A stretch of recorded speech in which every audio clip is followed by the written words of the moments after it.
Macam mana? Hampa ada dari awal? Okey, faham. Okey, dari awal. Okey, dari awal macam tu lah kita tengok lah. Okey, so bahagian A 60 markah, jawab semua soalan. Yang ni tak boleh nak kata apa lah. Bahagian A. Okey, untuk kotak 2 nanti ni kan. Bila kita dapat kotak 2 macam ni, A, B dengan C, tak kisahlah macam mana pun kan. Kotak 2 lah kan. Bila start exam ni, satu benda kalau hampa dah prepare untuk bahagian C, bukan hampa dah prepare. Memang hampa kena prepare.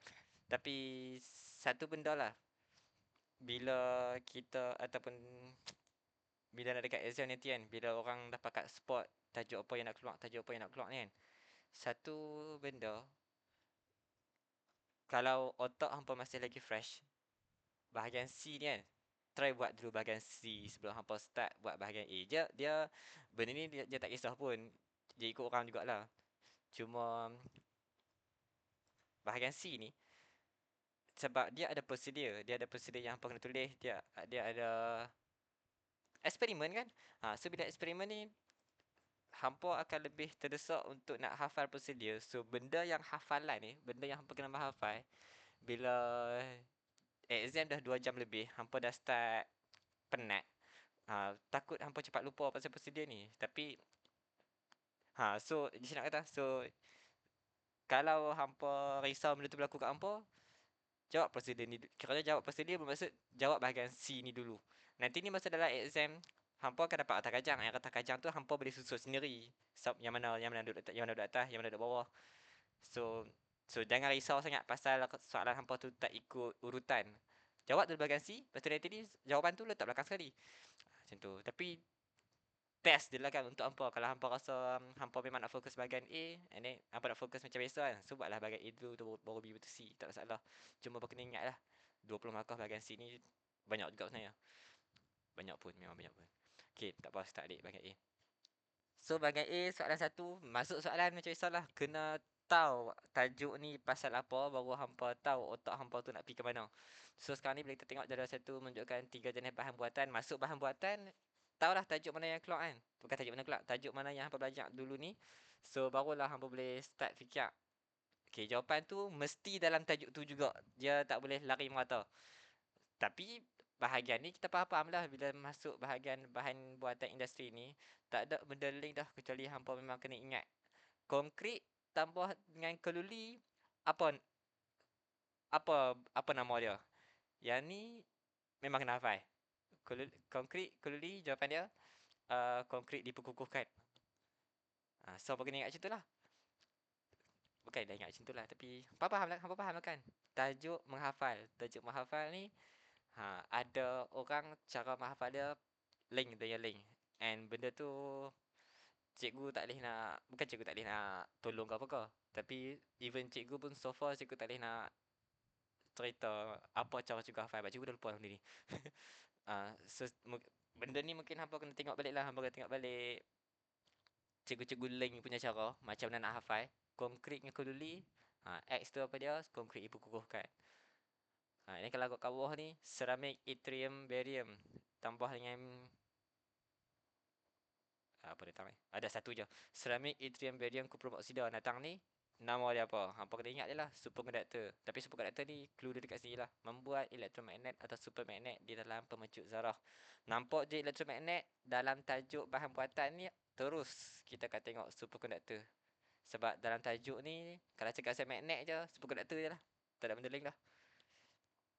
Tajuk mahafai. Tak ada nak kata apa. So, kena pasti X dengan Y macam tu je lah. Okay.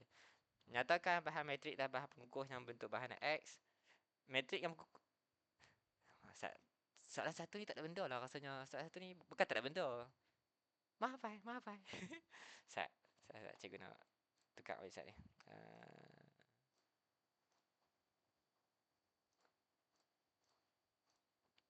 Sekejap. Tukar sikit. Macam ni. Macam ni sikit-sikit. Lepas tu. Tak payah.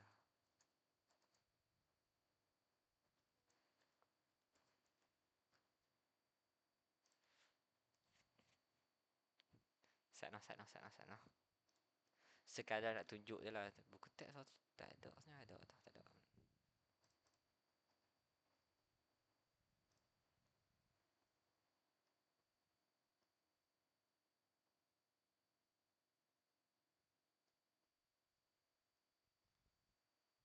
Yang ni lah. Yang ni macam ni bahagian ni bahan komposit dan kepentingannya kan.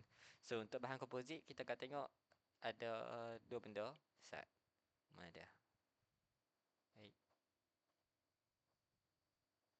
Baik, mana dia?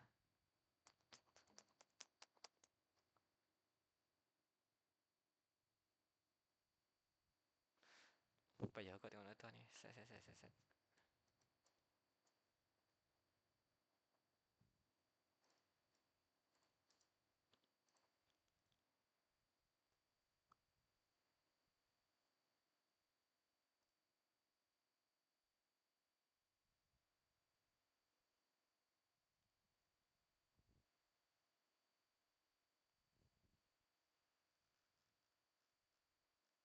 Jangan mula lah banyak benda ni.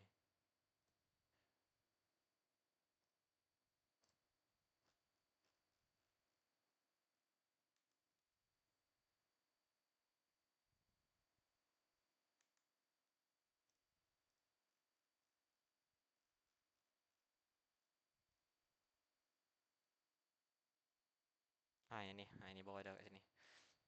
Okay, Sat. Banyak benda tak ni. Aduh. Okay, senang lah sikit. Oh. Okay, Okay, so bahan komposit yang kepentingannya. So, dalam balapan kan. Sekali lagi, selagi cikgu cakap banyak kali lah. Balapan, tajuk Mahafai, memang, memang, tajuk Mahafai ni cikgu tak nak tolong sangat sebab yang ni, hampa kena cari cikgu lain.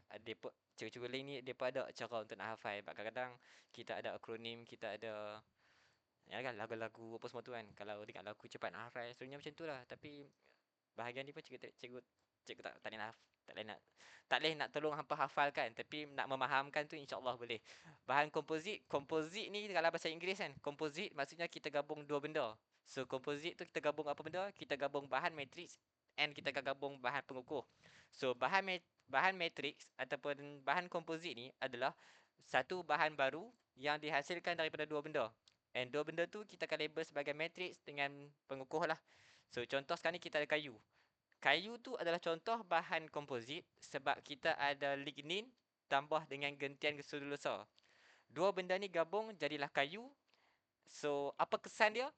Kayu ni lagi kuat and lagi tahan lama berbanding lignin ni sahaja.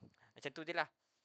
So, bahan komposit ni nak cerita dia adalah bila kita ada satu bahan, contoh kalau untuk ni kan, untuk yang awal-awal ni, untuk contoh yang semua ni kan, jabatan, empangan, bangunan, bahan awal kita tu adalah konkrit, batu biasa. Kenapa tak boleh guna batu biasa untuk jabatan? Sebab batu yang biasa dia masih lagi tak kuat.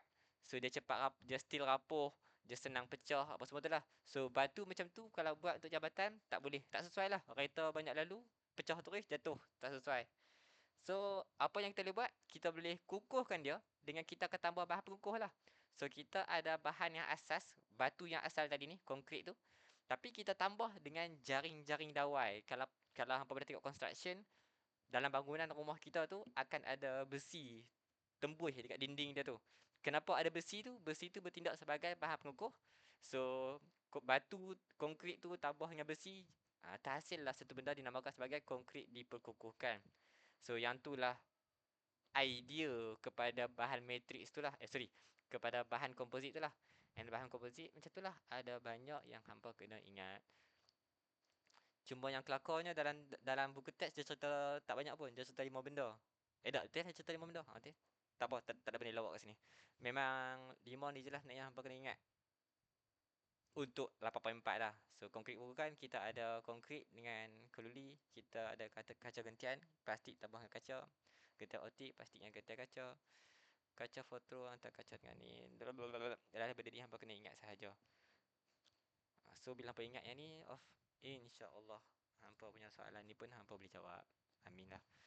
Itu tapi tak ada nak itulah cikgu tak ada nak kata apalah. Nyatakan satu ciri bagi Islamic termaju. Hampa kena ingat pula ciri-ciri dia apa. So salah satu menghafal. Baca, ingat, boleh jawab. Macam tu je lah. Okay, soalan 2. P satu bahan mempunyai takat lebur 43 darjah dengan takat didih 81. So, takat lebur, takat didih. Soalan first standard dia adalah soalan pasal definisi. So, definisi pun satu benda jugalah yang hampa memang kena hafal. Ada buku dia tau. Kita ada buku tu. Bukan buku lah. Macam nota. Satu nota tu hanya untuk definisi sahaja. Kita ada buku tu. Hampa cari balik. And untuk takat lebur, definisi dia apa? Dalam buku pun adalah suhu malar apabila sesuatu bahan bertukar daripada keadaan pejam menjadi cair pada tekanan yang tertentu. Boleh tulis tak kat sini? Rasa boleh. Kena premium pula.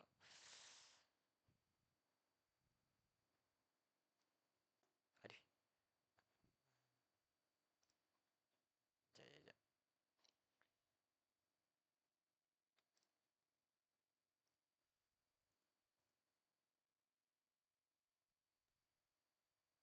Tapi tak apalah. Apa yang definisi ni? Yang definisi ni hampa sama juga lah. Hampa tengok buku je lah. Apa definisi? Satu markah. Walaupun satu markah. Penting jugalah. Setakat menghafal definisi je. InsyaAllah senang. So, suhu malam bagai-bagai tu. Okay, so yang bawah ni. Kita tulis bawah. Senang sikit lah bawah untuk tunjuk bahagian ni kan. Lakarkan graf suhu melawan masa apabila bahan P dipanaskan 35 hingga 90.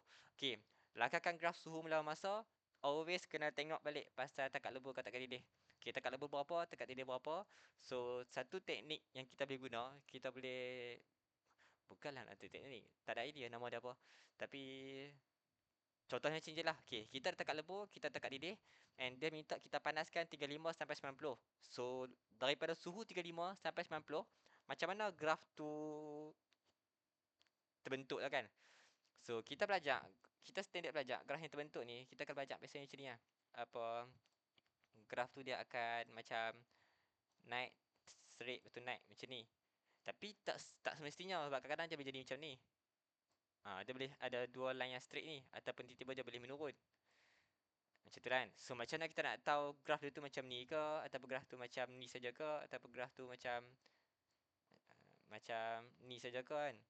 So nak tahu yang tu kita akan tengok dua benda. Maklumat yang dia bagi yang dekat sini dengan maklumat yang dia bagi dekat sini lah. Berapa takat lebur, berapa takat didih, and pemanasan tu berlaku daripada mana sampai mana. Dua benda ni kena tahu. And soalan sentiasa bagilah biasanya. Okay, dah tahu dah sekarang ni yang tu, so macam mana kita nak buat. First kali, cikgu tak ingat, bukan cikgu tak ingat, cikgu tak tahu lah hampa belajar benda ni ke tak. So kalau hampa tak pernah belajar benda ni, so ni satu teknik yang hampa belajar sekarang. Kalau hampa dah belajar benda ni, so ingat-ingat semula. Okay, apa yang kita akan buat adalah kita akan buat satu line tengah. And kita akan buat dua line, satu line tengah and dua line sengit. Bukanlah sengit. Astaghfirullahaladzim, tak tiba semaju. Satu line macam ni and satu lagi line macam ni. Itu. And untuk setiap line ni, kita akan tanda yang atas ni sebagai... Sebentar. Kita akan tanda line kat atas ni sebagai takat lebur. And kat bawah ni kita akan tanda sebagai takat didih. Macam tu. Besar sangat ke? Kalau tak nampak, beritahu lah. Okay. So takat lebur, takat didih. And kalau kita label macam ni, takat lebur, takat didih. So dekat atas ni kita akan label sebagai P, C dengan G. Maksudnya apa? Pepejal cecair dengan gas. Besar je, besar sikit. Okay. Okay, line ni lagi besar tak apa. Ikutlah. Macam ni kan. Macam ni tak ada salah. Ikut hampa lah. Macam ni. Pun boleh. Okay. Macam ni lah. So, apa benda datang ni? Yang ni maksudnya kita nak beritahu lah. Apa, okay, takat lebur kita check tadi soalan berapa. Takat lebur untuk soalan tadi ni adalah 43. And takat didih adalah 81. Macam ni. Okay, 81, 43. Macam tu. Okay. Okay, so first kali lukis macam ni dulu. So kita buat satu line, kita buat line sengit, line kiri kanan ni 1 2. Okay, takat lebur atas, takat didih bawah, pepejal cecair gas, and kita tulislah nombor dia berapa. So 43 sampai 41. So sekarang ni agak-agak kalau okay, dekat soalan dia kata kita start dengan 35 sampai 90. So kita start dengan 35. So agak-agak kalau ikut number kita kan. Okey, sini 81, sini 8 sorry. Sini 81 and sini 43. Agak-agak lah. Cikgu. Ya. Okey. Tak apa. Okey ke tu? Okey. Tadi Ha. tak nampak. Sorry. Oh ya, okey. Okey, sekali lagi.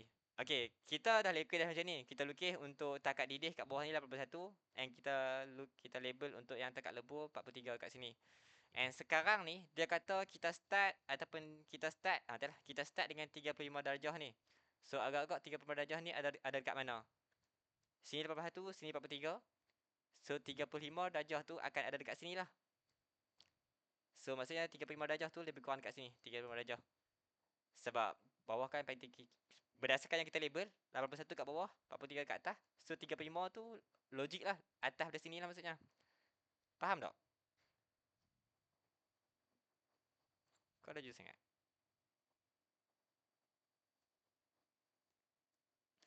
Faham kan? So 35 kat sini lah. So, hampa boleh ambil pen. Tak kisahlah warna lain ke tak kisah. So, letak kat sini. So 35 ni ada dekat sini. And then, kita panaskan 35 sampai 90. So 90 tu kita turun. Sampai mana? Sepatutnya sampai sini lah. Sebab sini 81. 90 lagi bawah lah maksudnya. Lagi bawah. So dia dah masuk dalam area sini. Dekat sini. So lepas line ni, apa cerita dia? Cerita dia sekarang ni nak kata, benda tu kita start dengan 35, bermaksud kita start dengan dia keadaan pepejal. Sebab kita start dengan 35. Suhu takat lebur dia 43.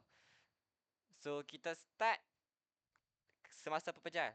And then kita panaskan tu sampai 90. Masa kita panaskan tu, dia dah lepas sampai cecair. Maksudnya dia berubah daripada pepejal kepada cecair. And then bila kita panaskan lagi sampai 90 dekat sini ni contohnya, dia lepas lagi sampai dekat gas. So suhu tu, first kali kita nampak suhu tu dia menaik. So dari segi suhu, obviously dia menaik. Okey, tak nak salah. Tapi yang kita pasal sekarang ni adalah berlaku dua kali perubahan fasa. Perubahan fasa berlaku dekat sini, pepejal pergi dekat cecair, and perubahan fasa satu lagi tu berlaku dekat sini, cecair pergi dekat gas. Kenapa kena tahu benda ni? Kenapa kena tahu? Jawapan dia adalah sebab kita kena ingat, suhu bila berubah, bila suhu bertambah, memanglah kita kata suhu tu dia akan naik straight. Sebab suhu makin bertambah, graf pun makin bertambah. Yang tu logik. Tapi yang tak logiknya sekarang ni adalah sebab bila bila berlaku perubahan fasa kan. Okey, sekarang ni graf suhu tu kita tengah panaskan ni. Ada api kat bawah ni. So suhu tu tengah panas. So dia tengah naik. Tapi bila dia sampai dekat sini, bila dia sampai kat takat lebur, suhu tak berubah pada waktu ni. So bila suhu panas, sampai tahap dia tengah berubah fasa, pepejal ke cecair, graf dia akan start memanjang macam ni. Suhu tak berubah sebab apa? Waktu dia tengah proses untuk ubah pepejal ke cecair. So suhu tu akan stay dalam keadaan yang sama tu lah. So kalau kita lukis, kita akan lukis dalam keadaan yang straight lah maksudnya. And then sampailah bila semua molekul dah ke dalam keadaan cecair, maksudnya dekat sini lebih kurang contoh kan. Dia dah berubah fasa sampai kat sini. Barulah suhu tu dia akan start balik panas macam biasa. Suhu dia akan naik. Menaik macam biasalah. Macam tu. Tapi berlaku perubahan fasa dua kali. Dekat sini pula. So bila sampai kat tahap sini, lagi sekali kes yang sama. Masih lagi suhu dia akan kekal sama sebab pada waktu ni, waktu di mana molekul tu berubah fasa daripada cecair kepada gas, so line dia akan jadi macam ni lagi. And then barulah bila dia turun balik bila dia nak turun sampai ke 90 ni, barulah suhu dia akan naik balik. Macam ni. So in the end graf yang kita dapat tu macam mana? Macam ni lah. Bermaksud dekat jawapan kita nanti ni dekat sini. Jawapan kita nanti. Satgi. Bila hampa buat graf kita dekat sini ni, graf hampa akan dapat macam mana? First kali dia suruh akalkan kan. Kita suruh akalkan. Okay. Dia tak label. Dalam graf ni dia bagi paksi tapi dia tak label. So disebabkan dia tak label, hampa kena label lah. Label apa? Label lah kat sini adalah suhu, kat sini adalah masa. Hampa tulis sendiri. Graf hampa akan jadi macam ni. Naik sama, naik sama, naik. Macam ni sepatutnya graf hampa. Pasti pun dia tak kekal lah.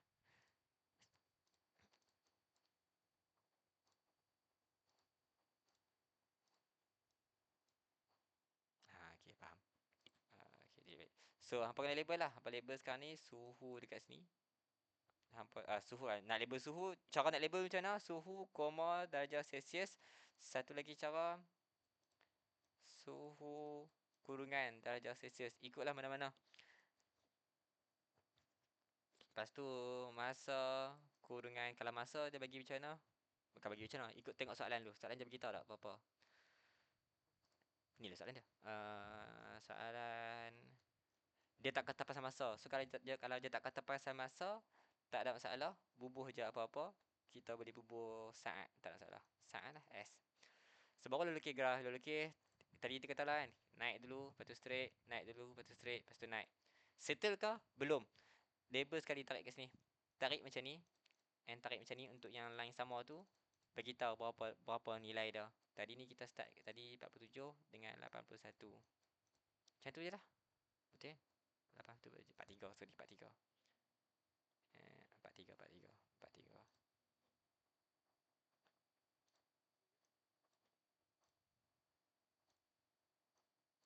Ha. Faham yang tu?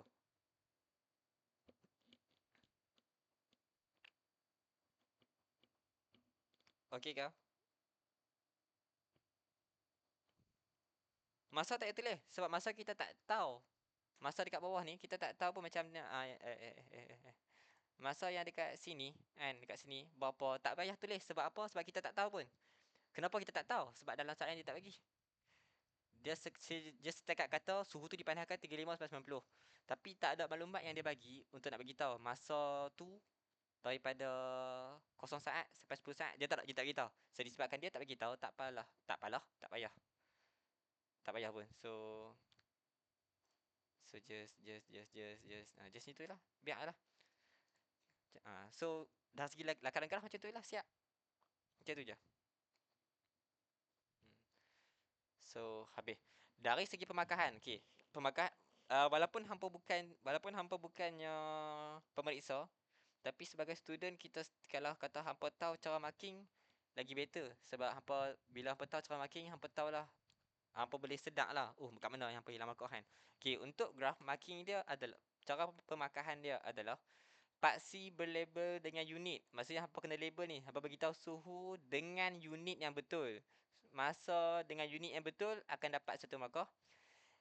And then hampa buat graph ni bentuk yang betul berserta dengan label yang kat sini. Markah lagi satu. So berapa markah soalan ni? 2. Logik kan? Macam tu je lah. So hampa still kena tahu cara pemakahan dia macam mana so that nanti bila hampa exam, bila hampa jawab exam hampa tahulah. Hampa boleh lagi senang untuk nak check dekat mana yang hampa hilang markah macam tu.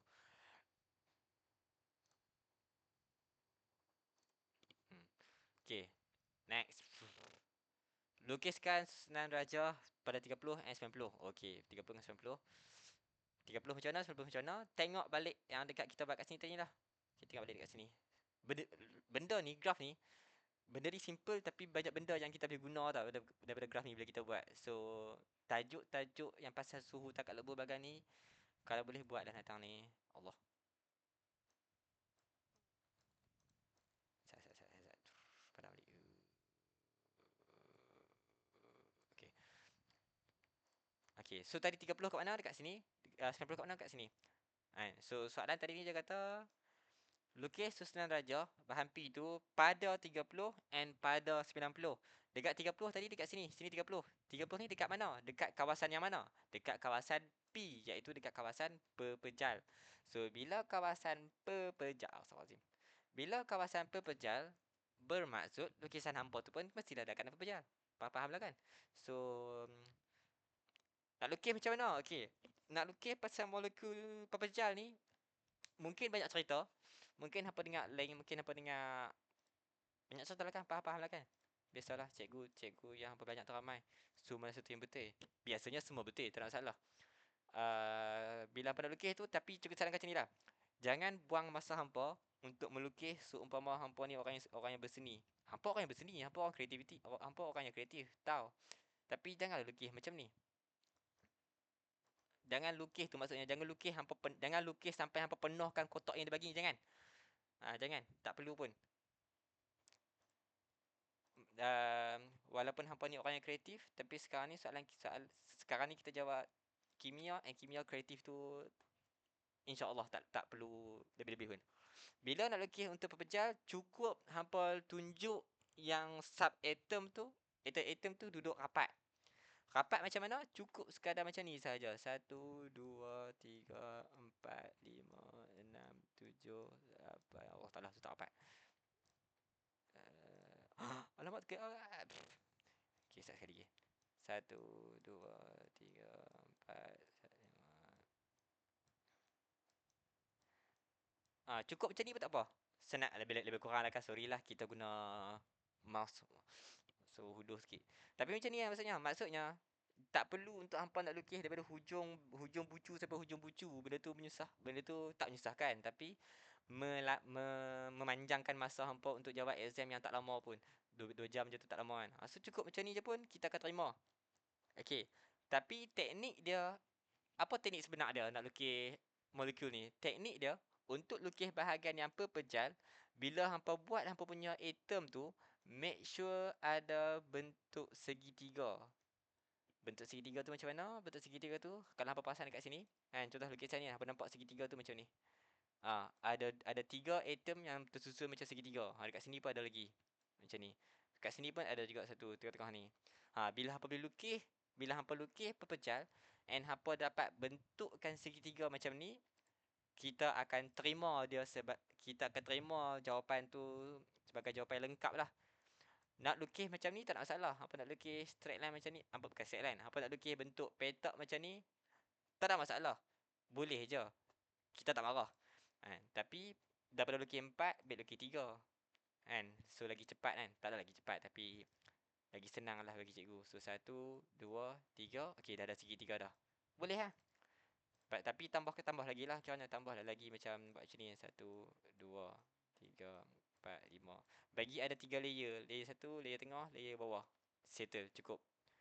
And make sure ada bentuk segitiga tu. Pepejal kita dah kira betul dah. Macam tu je lah. So untuk pepejal macam tu.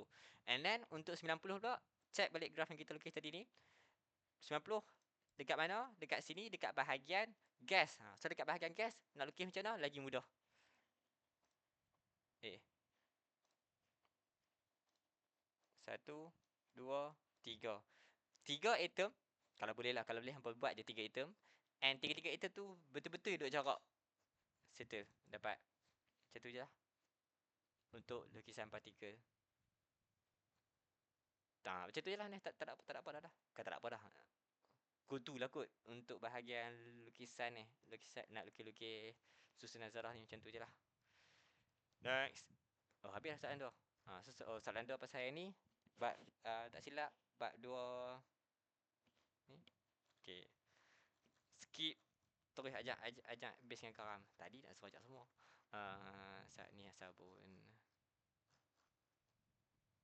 Ni first start. Acid dengan ni lah. Ni formula empirik. Acid. Okay, soalan 5. Okay, soalan 5 pasal acid dengan base. Acid dengan base tu rasanya. Mana politik betul dah. Okay, acid dengan base. Tak apa, kita tengok soalan 5. Rajah 5 menunjukkan bla bla bla bla bla.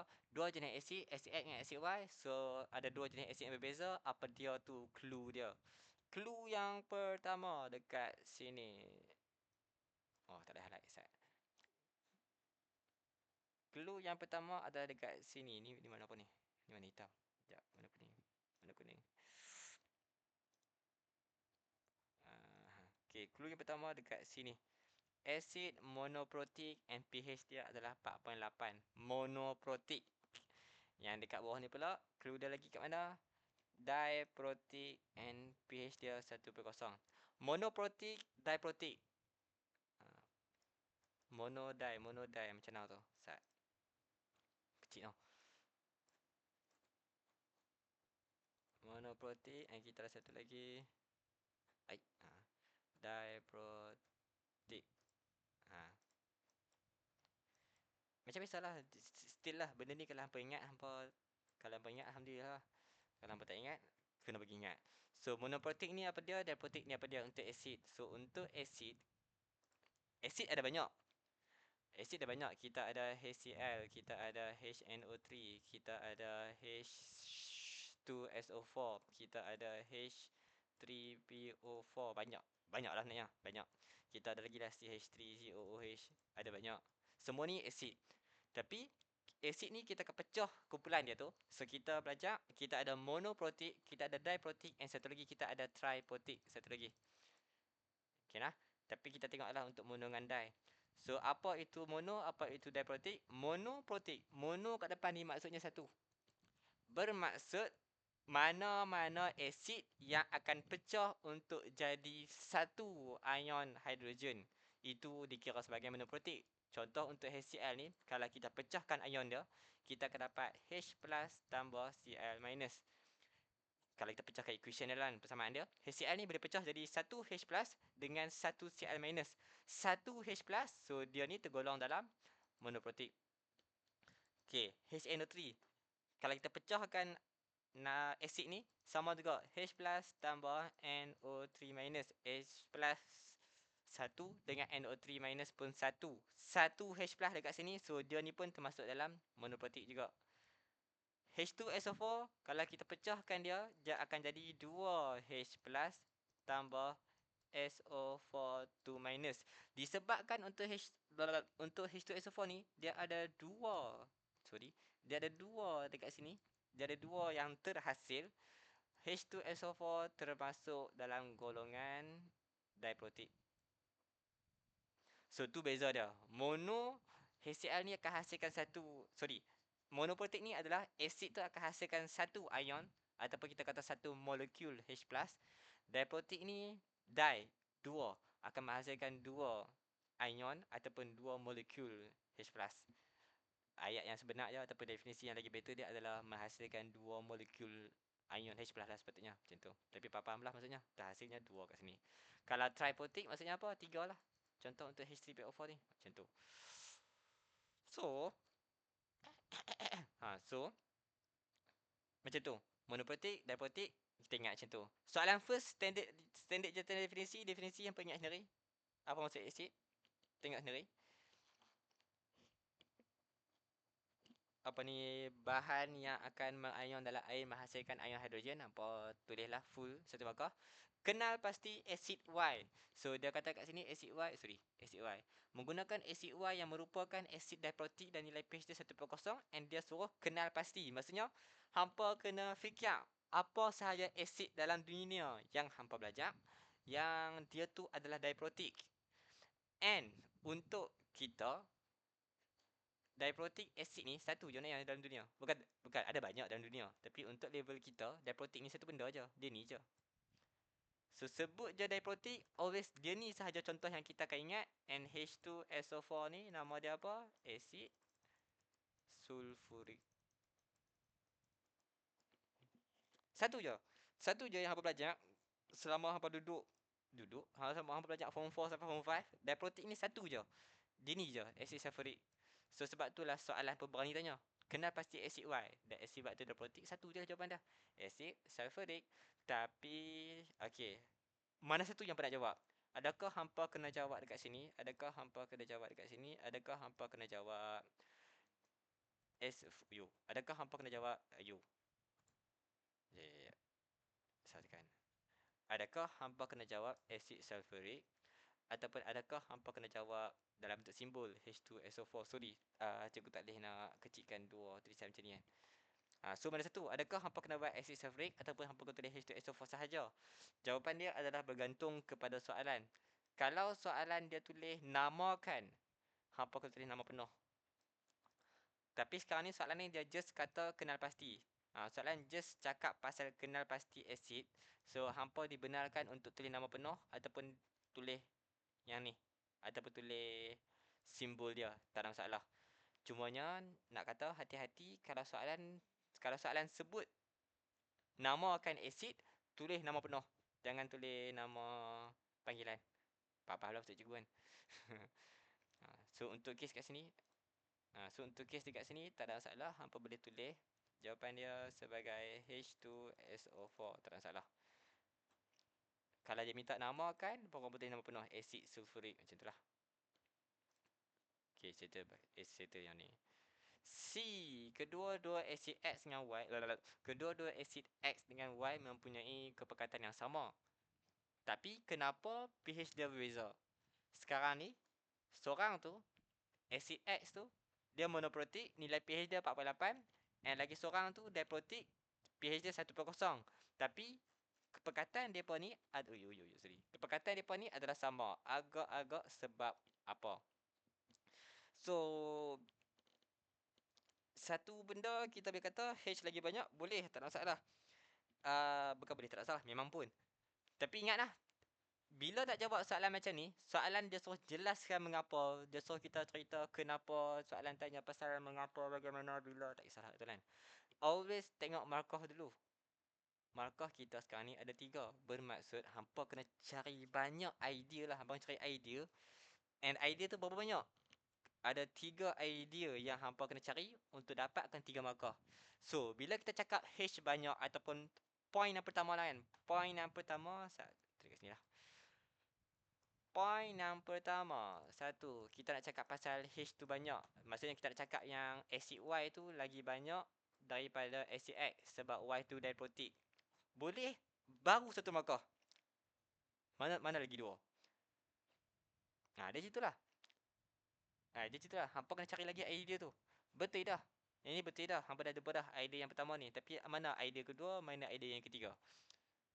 Sebab soalan bagi 3 markah, bermaksud 3 benda lah. Hampa kena bagi. So, satu yang tu. Nampak apa dia dah? Lupa dah. Biarlah ini. So, satu yang tu. So, apa lagi kan? Apa lagi? So, selain daripada sorry. Selain daripada yang tu, apa yang hampa boleh buat? Bukan boleh buat lah. Tengok lagi.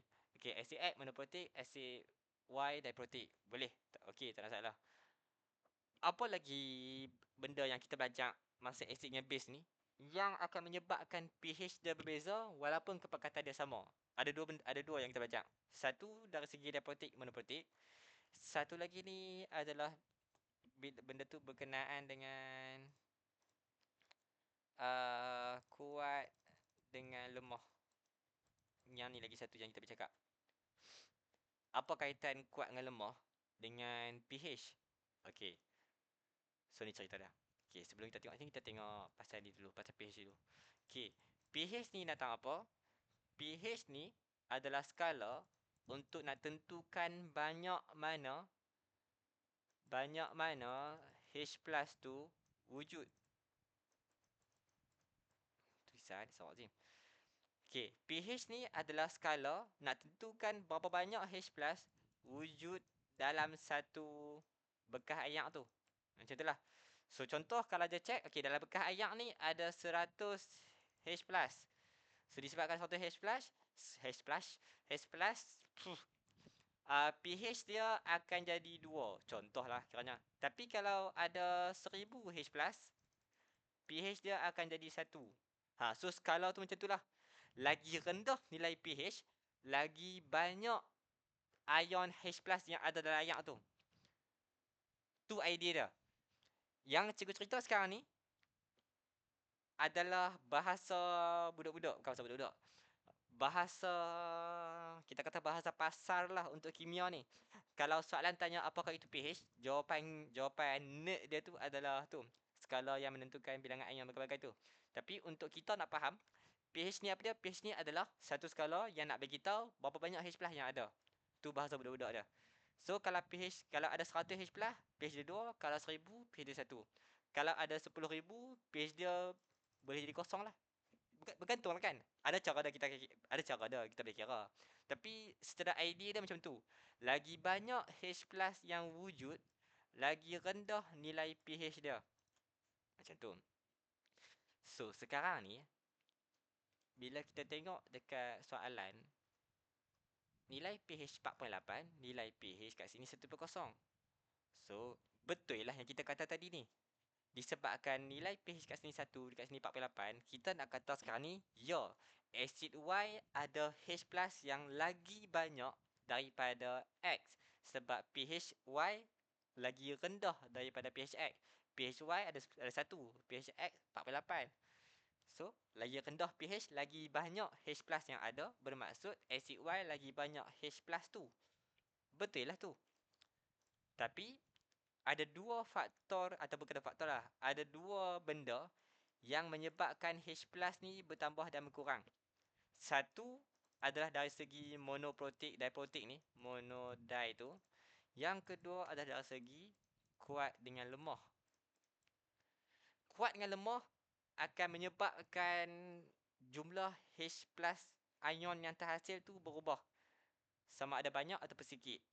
So, tengok Sat untuk kuat dengan lemah ni macam mana. Okay, asid. Tak larat dah nak guna mouse. So, asid kuat kecilnya.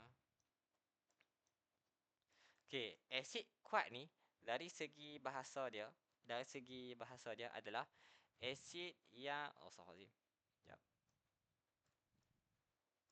Asid yang mengion secara lengkap untuk menghasilkan kepekatan ion H+ yang tinggi. Okey, ni asid kuat. Cikgu tulis dulu, lagi cikgu terang. Asid lemah adalah asid yang mengion secara separa untuk menghasilkan kepekatan ion H+ yang rendah. Okey, dari segi definisi, kalau laju sangat pergi tanah, dari segi definisi, asid kuat tu adalah asid yang mengion secara lengkap untuk menghasilkan kepekatan ion H+ yang tinggi. Asid lemah ni adalah asid yang mengion secara separa untuk menghasilkan kepekatan ion H+ yang rendah. Ni dari segi definisi. Tapi kadang-kadang bila hampa baca novel ni, hampa pun tak faham apa yang dia cakap. So, apa maksud ayat ni? Okey. Ion yang mengion. Mengion ni nak kata daripada HCl, mengion tu adalah kita boleh pecah dia ni kepada ion H+ tambah Cl-. So, yang ni maksud mengion. Kita boleh pecahkan dia kepada ion. Secara lengkap ni pula nak kata, kalau kita ada 100 HCl pada awalnya, kesemua 100 ni akan berubah menjadi H+ dengan Cl-. So, nak kata dekat sini, bila ada 100 HCl ni, 100 ion H+ akan berubah and 100 Cl- akan berubah. Jadi sinilah. Faham tak ayat tu? Faham tak yang tu?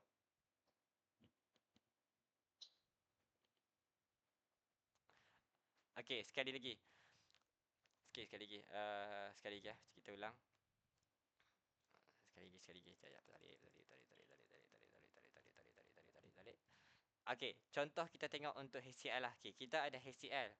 Okey, dekat ayat ni, ayat dia kata asid yang mengion secara lengkap untuk menghasilkan kepekatan ion H+ yang tinggi. Okey, kita mula slow. Asid yang mengion. Apa maksud mengion? Mengion ni maksud dia adalah kita boleh pecahkan HCl ni kepada ion dia sendiri. So, HCl ni boleh pecah jadi H+ dengan Cl-. Macam tu. So, yang tu maksud mengion. Secara lengkap. Apa maksud secara lengkap ni? Maksud secara lengkap ni adalah, in case lah contoh dalam bekas. Contoh dalam bekas tu, kita ada 100 HCl. 1, 2, 3, 4, 5. Maksudnya dalam ni, kita ada 100 biji HCl ni. So, kesemua 100 ni akan pecah semua. Semua HCl ni akan pecah jadi H+ dengan Cl-. So, kalau kita ada 100 HCl, bermaksud bila kita pecah, akan ada 100 di ni and 100 di ni lah. So, yang tu yang lengkap. Tu maksud dia lengkap. And kalau kita perasan, kalau dia 100% berubah, 100 ni berubah jadi 100 H+, kita akan perasan, oh, H+ dia tu yang terhasil adalah sangat-sangat tinggi. Banyaklah 100 H+ ni yang terhasil. Sebab itulah kita cakap kepekatan dia pun tinggi. Macam tu. Okey, kalau tak faham lagi, kita tengok dulu asid. Sebab standard kita belajar, bila ada comparison, baru kita faham kan. Okey, kita tengok pula untuk asid lemah. Apa situasi dia? Okey, contoh situasi dia, kita contoh bagi ni lah, CH3COOH, etanol. Contoh je lah, tak kisah. Okey, apa maksud mengion? Masih lagi sama kan? Definisi masih lagi sama.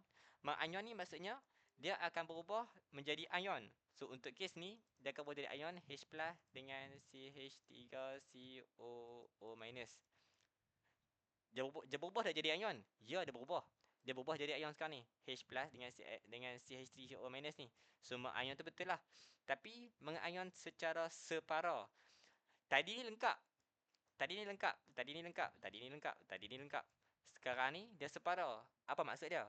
Maksud dia, kalau kita ada 100 awal-awal ni, kalau kita ada asid 100 awal-awal, separa je yang berubah. Bermaksud tak semua akan berubah menjadi H plus ni. So, maksudnya, contohlah contoh. Hanya satu sahaja yang akan ubah jadi H plus ni. Satu sahaja yang akan pecah. Yang lagi 99 tu akan stay sebagai yang asal, iaitu CH3COOH ni. Faham tak beza antara lengkap dengan separa?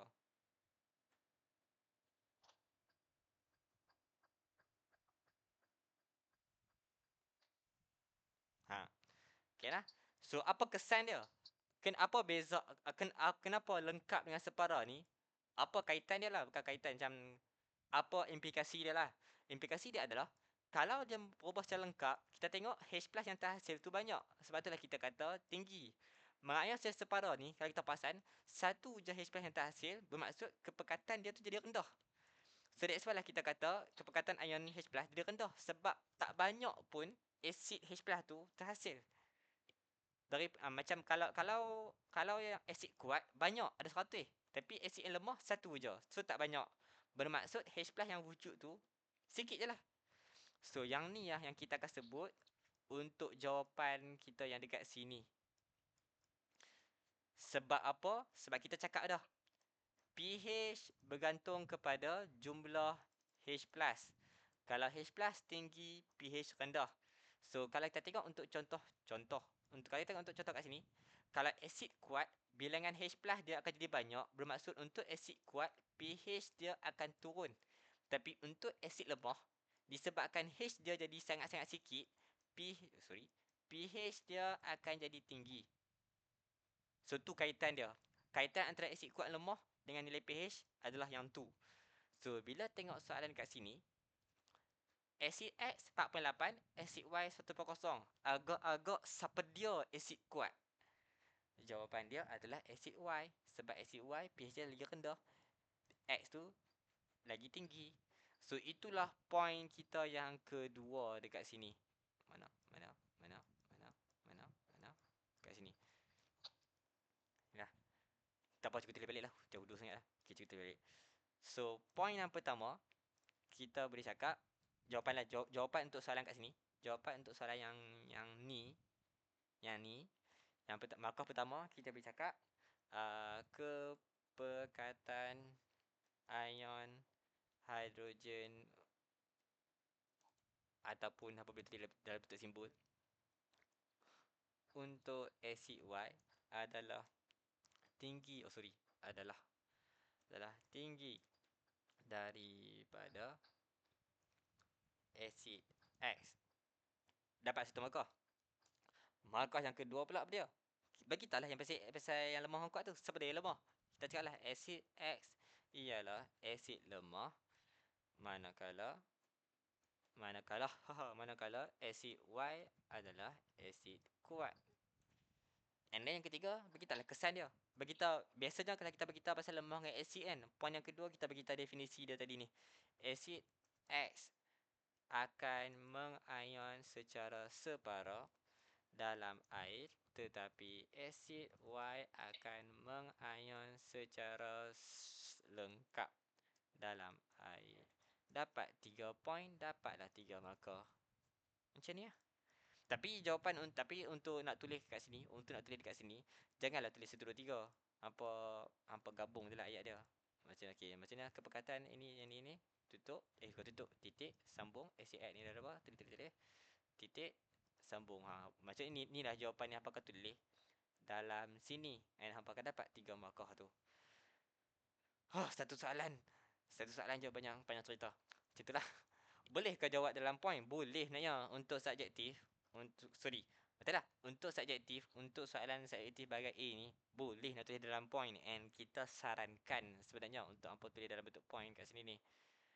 Tapi nak kata jugalah, janganlah takut kalau macam mana, kalau hampa tertulis dalam keadaan, kalau hampa tulis dalam bentuk essay ni, betul hampa macam pisang, takut salah. Tak salah pun.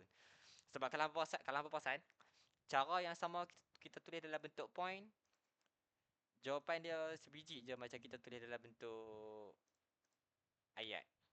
Ni bentuk point. Dapat markah. Bentuk ayat dia cikgu je sepadam macam ni je. Still dapat jawapan yang sama. Cikgu tak ubah apa-apa pun. So still boleh, tak ada masalah. Tapi macam tu lah. Biasanya tulis dalam bentuk point ni mata kita lagi jelas. So senang lah untuk kita nak detect kesalahan. So yes, why not? Nak tulis dalam bentuk point tak ada masalah. Jawapan tulis ion hydrogen tak tulis tu boleh ke? Ya, boleh je. Maksudnya maksudnya macam ni je. Perkataan ion hydrogen untuk acid Y tak perlu tulis simbol. Boleh, tak ada masalah. Tak ada masalah. Benda macam ni kalau untuk orang-orang yang OCD lah. Untuk orang yang OCD dia nak perfect, dia nak macam ni. Tapi kita tak OCD, so setakat macam ni tak ada masalah. Boleh je. Perkataan ion hydrogen untuk acid Y, boleh, tak ada masalah. Nak tambah macam ni, boleh, tak ada masalah. Tapi kalau hampa tulis macam ni, tiba-tiba apa tersalah simbol macam ni, ion hydrogen H-. Yang ni yang akan punca hampa hilang markah. So hati-hati. Nak tulis simbol, tulis bagi betul. Tak mau tulis simbol, tak payah. Selamat. Macam tu lah. Boleh? Satu soalan ni apa macam cerita. Boleh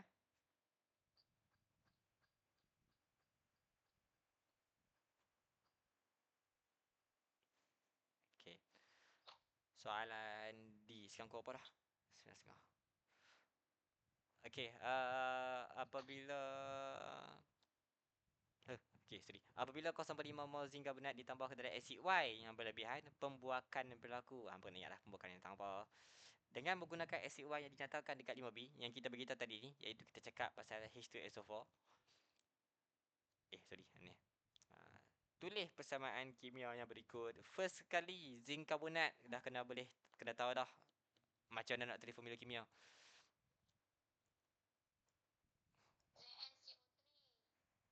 ZnCO3. Betul? Okay, so betul? Terima kasih. Okay. So, okay, zinc karbonat. So, macam mana nak tulis kimia? Macam mana nak tulis bahan kimia? First kali, zinc karbonat. Kena tahu lah simbol dia apa? Simbol dia adalah zinc. And satu lagi kena ingat adalah apa? Ion dia tu adalah apa? Untuk zinc, ion dia adalah 2 positif. Kena ingat. Karbonat ni macam mana? Karbonat CO3. Ion dia apa dia? 2 negatif. Kena ingat juga. So macam nak gabung? Gabung je salah. Macam nak gabung? Check kita punya ion. Charge dia sama ke tak? Okay, 2 positif. Sorry, tak nampak tak kuning. Hijau. 2 positif, 2 negatif. Number dia sama. Kalau number dia sama, boleh terus gabung ZnCO3. Settle. Dapat kita punya? Macam tu. So ZnCO3 tambah dengan acid Y kita tadi ni. Acid Y kita ni adalah apa? H2SO4. H2SO4. Kalau tak dapat jawab B, tak bolehlah jawab D. So hati-hatilah kat situ. Macam ni. So benda ni akan hasilkan apa? Banyak tak ada orang lah pula. Sebentar.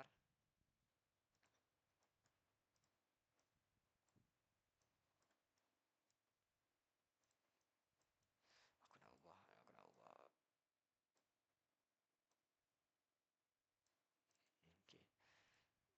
Okay. H2SO4 akan jadi apa? Apa clue dia kat sini? Okay. Dia bukannya clue. Yang ni hampa kena tengok boleh dekat buku teks. Sebab dekat buku teks ada clue dia. Hampa tak boleh saja buat. Maksudnya hampa janganlah tengok yang ni gabung jadi apa? Gabung kita tukar ni, yang ni dengan ini, yang ni dengan ini. So hampa akan dapat H2CO3 tambah ZnSO4. Yang ni salah lah. Ada cara nak buat. Kita kata macam mana? Persamaan kimia ni. First kali kena detect. Persamaan ni adalah persamaan apa? Persamaan ni adalah persamaan antara asid dengan karbonat logam. Kenapa karbonat logam? Sebab kita ada karbonat dekat belakang yang gabung dengan besi. Bukan besi lah. Gabung dengan logam. Iaitu zinc. So that's why nama dia karbonat logam. Kenapa kena tahu karbonat logam gabung dengan asid ni? Sebab persamaan dia akan sentiasa ikut format. Sebentar lah. Tengah buka muka surat. Cikgu ingat. Cuma cikgu nak tunjuk kat hampa. Dekat mana hampa nak cari. Kalau hampa ada buku teks ni. Dia ada dekat bahagian acid dengan base, and dia ada dekat bahagian yang ni antaranya kot. Yang ni. Acid akan ada 3 jenis reaction ataupun akan ada 3 jenis tindak balas.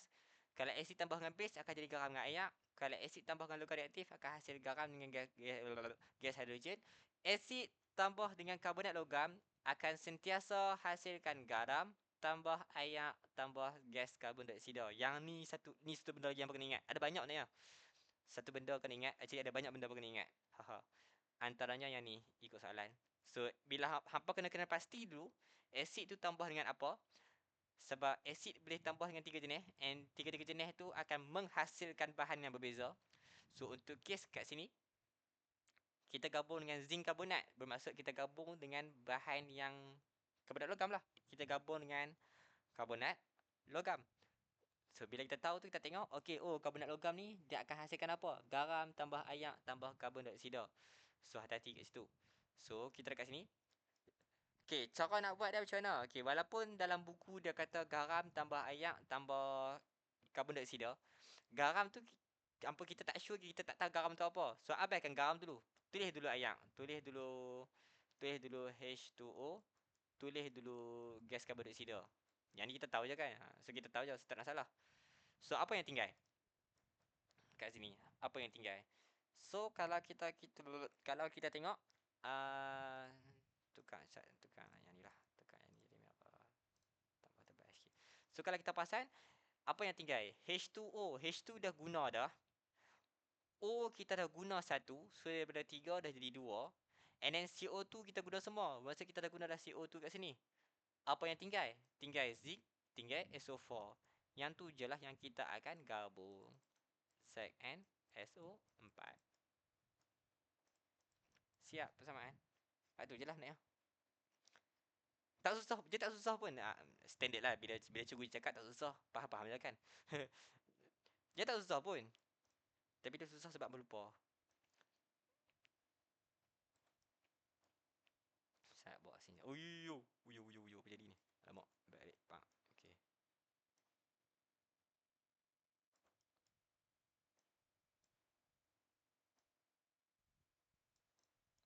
So semua ni kan. So dia macam tu je cara dia. Tapi nak buat benda ni dengan syarat hampa kena ingat yang ni lah. Jangan hampa perasan macam hampa perasan lah. Alkali pun ada juga ada juga dia punya persamaan dia. Alkali kalau gabung dengan garam amonium jadi apa? Garam, air, gas amonia.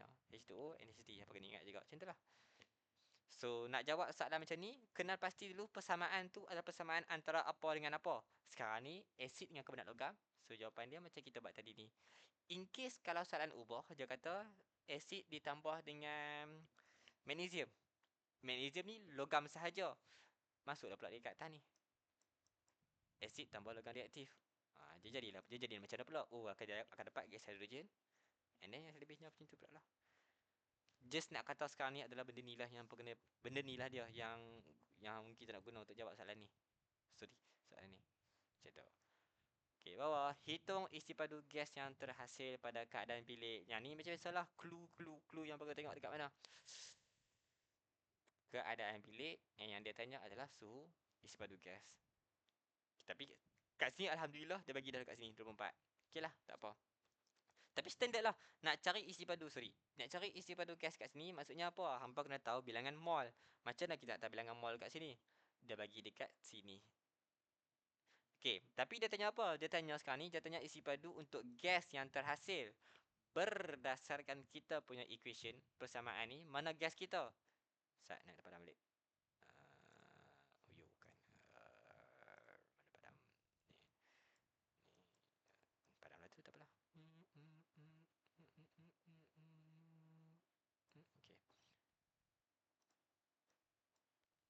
Okay. So dia kata cari isi padu gas yang terhasil. Dekat mana kita punya gas? Gas kita adalah yang ni. Gas karbon dioksida. Yang ni air. Air bukannya gas. Yang ni adalah zinc. Ni adalah garam. Garam bukannya gas. Formula yang sabarlah jap. Okay. So kena tahu dulu mana satu gas kita. Ni gas kita sekarang ni. So yang ni yang kita nak tahu. Yang ni yang kita nak kira sekarang ni. Tapi berdasarkan maklumat ataupun berdasarkan soalan, yang maklumat yang kita ada adalah kita ada untuk dia ni. Kita ada 0.5 mol untuk dia ni. So, macam mana nak tahu bilangan mol untuk dia ni? Sebab soalan minta dia ni. Tapi yang dia bagi adalah dia ni. So, macam mana kita nak buat? So, cara dia, kita akan buat satu istilah yang kita kata sebagai mole ratio, ataupun dalam bahasa Melayu dia apa dia? Kadar kimia. Apa dia dalam bahasa Melayu? Mole ratio. Nisbah mol. Sorry. Nisbah mol. Okay, apa itu nisbah mol? Sebab yang tahu lah ni, apa dah belajar lah. Haha. Tak apa, kita buat. Okay. So, nisbah mol ni kita guna bila soalan minta yang lain, tapi yang dia bagi tu yang lain. Soalan minta gas karbon dioksida, tapi yang dia bagi tu mol karban ni. So, kita akan buat nisbah mol untuk dapat tahu berapa bilangan mol untuk jenis pula. Macam tu lah. So, macam mana? Okay, nisbah mol akan ada dua ayat. Ayat pertama dengan ayat kedua. Ayat yang pertama, kita akan cakap berdasarkan persamaan. So, tengok dekat persamaan. Yang dia bagi tu, berapa bilangan mol yang asal ikut persamaan. Kalau ikut persamaan, bilangan mol dia kat sini adalah 1. And dekat sini pun ada 1 lah sebab tak ada number. So, ayat yang pertama, sebut yang tu dulu. Sebut berdasarkan persamaan dulu lah. So, kita akan cakap 1 mol ZnCO3 akan, dia tak lah akan, biasanya kita guna titik bertindih. Titik bertindih 1 mol CO2. Sorry, CO2. Okay, so ni ayat pertama. Nak buat ni sebuah mol, ni ayat yang pertama. Ayat yang pertama, kita akan beritahu number berdasarkan persamaan. So, 1 mol ZnCO3, 1 mol CO2. Ayat yang kedua, barulah berdasarkan maklumat. So, maklumat yang dia bagi ni adalah apa? Maklumat yang dia bagi ni sekarang ni adalah untuk ZnCO3 ni 0.5. So, kita bagi tahu lah pula. 0.5 mol untuk ZnCO3 akan nisbah kepada berapa untuk CO2 yang tu kita tak tahu lagi. So, biasanya kita akan letak X mol CO2. So, ni adalah nisbah mol. So, daripada nisbah mol macam ni, apa yang kita boleh buat adalah kita boleh letak, yang ni ikut cikgu lah. Ada cikgu cara dia lain, tapi jawapan dia still sama. Ada cikgu akan kata, oh dah number sama, jawapan pun sama lah. Betul lah tu. So, X pun kita akan dapat 0.5. Betul je lah. Tapi macam dari segi konsepnya, yang cikgu cerita sekarang ni adalah konsep. Konsep tu macam mana? Bila kita buat nisbah mol ni, kita letak line dekat sini, kita letak line kat sini. Sebab nisbah ni adalah pecahan. Kalau belajar, kalau ingat balik maths dulu ni, nisbah adalah pecahan. So, kita boleh ubah bentuk ayat ni kepada bentuk pecahan. And pecahan tu macam mana nak buat? Senang je. Letak number macam ni kan. Letak line kat sini, line kat sini. So, kita akan dapat 1/0.5 sama dengan 1/X. So, menggunakan persamaan ni, carilah X kita berapa, akan dapat balik 0.5 kalau hampa buat. Dapat sama je macam kat sini. Sebab tu lah ada cikgu akan ajak. Sorry. Sebab tu lah ada cikgu akan ajak. Oh, dah number tu sama, automatic number tu pun akan sama jugalah kat bawah. So, automatic dapat 0.5 lah. Which is betul. Tak nak salah, betul je. Tapi kalau hampa nak faham konsep tu main mana, ni lah konsep tu wujud. Macam ni lah. Kita buat nisbah pecahan untuk dapat jawapan dia. Tapi cara cepat dia adalah kalau number tu sama, terus kita dapat jawapan dia. Kalau number tu berganda, contoh ni yang dia kata 1/2, darab 2, automatic X pun darab 2 juga, 1/0. Macam itulah contoh. Tapi sekarang ni, untuk soalan kes kat sini, X kita adalah 0.5, bermakna kita dah tahu dah sekarang ni, mol untuk gas kita adalah 0.5 mol. Kecilnya, astagfirullahaladzim. 0.5 mol. Macam itulah, alhamdulillah.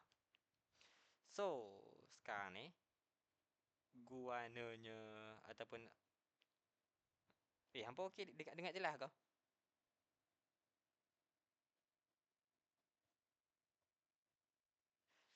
Sebab data dah habis. So kalau tiba-tiba hilang tu faham lah. Sini wifi, sini tak ada wifi pun. Sakit hati sikit duduk sini. Tapi tak apa, tu dugaan seorang cikgu.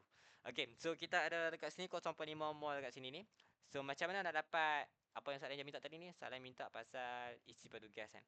So macam mana nak dapat daripada bilangan mol kepada isi padu gas? Macam mana? So yang ni ialah satu lagi formula yang perlu ingat. formula dia adalah nak cari isi padu gas, kita akan ambil bilangan mol darat dengan isi padu molar. Isi padu molar. And untuk level kita, kita belajar isi padu molar ni ada dua je. Sama ada 22.4 ataupun 24. Macam mana nak tahu mana satu kita guna? Tengok kepada keadaan. Sekarang ni dia kata keadaan bilik, dekat suhu bilik. Suhu bilik ni adalah yang ni, which is dia dah bagi tahu 24. Selamat. Yang atas ni adalah keadaan STP. So bergantung pada soalan, STP ke keadaan bilik. Disebabkan keadaan bilik 24 bermaksud bilangan mol kita 0.5 darab je dengan 24. Kita akan dapat 12. 12 ni unit dia apa? Unit dia adalah dm kuasa 3. Siap. Tu je. Markah dekat mana untuk pengiraan ni? Markah dekat mana? Okey, markah yang pertama. Markah dia yang pertama adalah dekat markah jawapan, obviously. Tapi markah jawapan tu beserta unit. So kalau jawapan betul, unit salah, still tak dapat markah. So jawapan dan unit wajib kena betul. And markah kedua adalah dekat yang ni. Kena tunjuk nisbah mol. Sebab dekat sini akan dapat satu markah. Nisbah mol sentiasa akan dapat satu markah. So buat ni garanti satu markah. And jawapan kita satu lagi, satu lah, satu markah. Macam tu. So apa beza ataupun apa natang STP ni? So STP ni dia macam istilah sebenarnya. Okay. Yang ni hampa tak belajar lagi. Sebab yang ni level university. Tapi at least lah apa tekanan kan. Tekanan pressure ni dia berubah-ubah sebenarnya. Macam kita belajar lah dekat gunung. Orang yang dekat kaki gunung dengan orang yang dekat atas gunung, tekanan dia berbeza. Orang yang dekat kaki gunung ni, tekanan yang dia tengah alami lagi tinggi berbanding orang yang dekat atas. Tekanan dia dekat atas gunung ni lagi rendah. Pressure lah, pressure angin, tekanan bagai tu kan. So tekanan berubah ikut keadaan. Orang yang dekat bawah tekanan lagi tinggi, orang yang dekat atas lagi rendah. So kalau hampa tengah stres, pergi duduk atas gunung. Tak dah, abaikan dia tu. Okey, tekanan berubah mengikut keadaan macam ni lah. So STP ni adalah dalam bahasa Inggeris dia adalah yang ni. STP ni adalah standard temperature and pressure. So yang ni kata dia standard temperature and pressure. So nak kata kat sini, STP ni adalah keadaan di mana suhu dengan tekanan tu adalah dalam keadaan yang standard. Yang standard yang yalah. Berapa standard tu? Temperature dia adalah 0 Kelvin, 0 darjah Celsius and 1 atmosfer 1 atm. So ni lah keadaan untuk nak capai STP. Ni syarat-syarat dia. 0 darjah Celsius 1 atm. Tak silap lah. Sekejap. Bukan yang tu. Standard. Betul? 0 darjah Celsius and pressure 1 atm. Betul lah. Alhamdulillah. So untuk nak capai STP tu, kalau soalan cakap suhu bilik tu, bukan suhu bilik. Suhu tu berada pada 0 darjah Celsius, automatik kita pakai STP. Macam tu lah. Tekanan ni jaranglah kita sebut, tapi tekanan 1 atm macam tu. So kalau soalan berubah sekarang ni, contoh dia kata, hitung isi padu gas yang terhasil pada suhu 0 darjah Celsius, bermaksud kita akan guna STP lah. Kita akan guna 22.4. Tapi sekarang ni dia cakap suhu bilik. So kita guna je 24. Gitu je lah. Dua markah. Okay. Boleh yang tu? Yang ni saja 20 minit apa. Okay kau yang tu?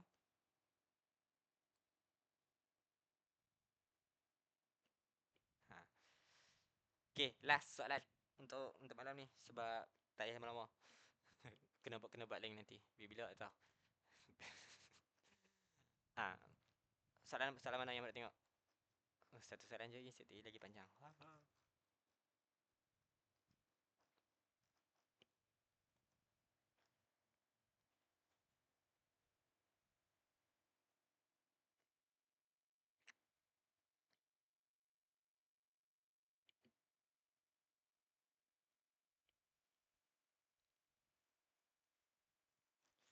Tak apalah, tak payahlah. Bukan tak payah. Apa, tak apalah. 10 lah. Satu data mencemburui sebab nak kena beli data link lagi kalau tidak dia akan jadi lagi slow. So nak kena beli data link pula. So tak payah lagi lah, kita stop kat sini dulu kot. Minta maaf sangat lah. So kita stop kat sini dulu. Kita settle soalan 2, settle soalan 1, soalan 2 dengan soalan 5. Next time ataupun ikutlah apa yang apa plan, apa nak buat, apa macam mana. Tapi minta maaf sangat lah, kena stop kat sini dulu. Kita dah jalan lagi. ha, tapi insyaAllah boleh lah kot. So okay lah macam tu lah. InsyaAllah okay je kot, tak ada masalah. Kalau apa-apa roja je. Macam tu je lah. Ya. Yeah. Okay. Okay, so actually tadi ada record intro tapi tertekan something so intro hilang. So this is just an outro lah. So thank you for tengok, for I don't know, tengok video ni. Untuk sesiapa lah, tak kisah sesiapa yang tengok kan. So thank you. And actually more videos to come. Ada banyak video yang still on planning nak buat tapi tak terbuat sebab urusan dunia. But I will try to bagi banyak video lagi lah, macam idea video macam ni, baik video discussion dengan student ataupun just video sorang-sorang jawab soalan kan. Macam tu lah. I mean still bergantung kepada yang mana yang penting tu, tak tahulah kan, kimia ke fizik ke, but you know what, as more video akan datang lah, insyaallah. I cannot guarantee anything, but at least that is my plan. Okay, so yeah, thank you for watching this video, and yeah, we'll see you in the next one. Bye.